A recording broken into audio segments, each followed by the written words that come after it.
रोज एक सैनिक की हत्या हो रही थी। हत्या भी कहीं युद्ध में नहीं बल्कि राजमहल में हो रही थी। राजा चिंतित हो उठा। सेनापति रोज आता और महाराज को एक हत्या की खबर सुना डालता। महाराज महाराज, आज फिर राजमहल में हमारे एक सैनिक की किसी ने हत्या कर दी। कौन है ये दुष्ट? सुरक्षा व्यवस्था कड़ी की जाए। परंतु कोई नतीजा ना निकला। हत्याओं का सिलसिला जारी रहा। हालात दिन प्रतिदिन खराब हो रहे थे। सैनिक राजमहल में पहरा देने से इनकार करने लगे। सेना में विद्रोह होने का खतरा पैदा हो गया। राजा का इकलौता पुत्र राजकुमार प्रियवर्धन शिक्षा पूरी कर महल में पहुंचा। पिता को उदास देखकर कारण पूछा। वह भी चिंतित हो उठा। उसने हत्याओं का पूरा विवरण इकट्ठा किया। उसे जानकर आश्चर्य हुआ कि हत्या सिर्फ उसी सैनिक की होती थी जो अकेला पहरा दे रहा होता था। इसका मतलब साफ था कि जो कोई भी हत्यारा था वो इकट्ठे सैनिकों का सामना करना नहीं चाहता था। राजकुमार ने सैनिकों को आज्ञा दी, अकेले कहीं खड़े ना हो, 5-5 सैनिक इकट्ठे पहरा दें। जो आज्ञा छोड़े महाराज। परिणाम सुखद निकला।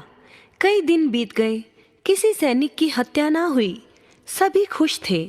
एक दिन राजकुमार ने सेनापति को बुलाया और कहा, सेनापति, लगता है हत्यारा भाग गया है। अब खास सुरक्षा व्यवस्था हटा दें, इसकी अब कोई जरूरत नहीं। राजा बोला, ऐसा करना खतरनाक है। वह हत्यारा फिर वैसी कोशिश कर सकता है। राजकुमार ने कहा, अब वह ऐसी कोशिश नहीं करेगा पिताजी। क्षणिक सफलता पर गर्व करना उचित नहीं बेटे।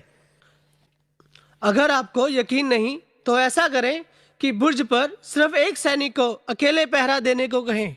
राजकुमार की आज्ञा अनुसार व्यवस्था कर दी गई। सेनापति सुरक्षा व्यवस्था खुद देखने गए। पिछले बुर्ज पर वहां अकेला खड़ा सैनिक पहरा दे रहा था। सेनापति बोले, क्यों सैनिक, घबराहट तो नहीं हो रही? जी नहीं सेनापति जी। शाबाश। जैसे ही सेनापति पीछे मुड़ा, अचानक उसने सैनिक का मुंह दबोच लिया और उसके पेट पर भरपूर वार कर दिया। परंतु ये क्या, सेनापति के हाथ से तलवार छूट गई। क्योंकि सैनिक ने लोहे का मजबूत कवच पहना था। इससे पहले कि उसकी समझ में कुछ आता, सैनिक ने सेनापति की गर्दन पर तलवार रख दी और मुस्कुराते हुए बोला, क्यों सेनापति जी, लगता है आपने पहचाना नहीं मुझे। राजकुमार, आप? सेनापति का चेहरा पीला पड़ गया। मुझे पहले से ही शक था कि हो ना हो आप ही आस्तीन के सांप हैं। मुझे माफ कर दे कुंवर जी। सेनापति को गिरफ्तार कर कारागार में डाल दिया जाए। देखा बच्चों, किसी पर भी सोचे समझे बिना विश्वास नहीं करना चाहिए।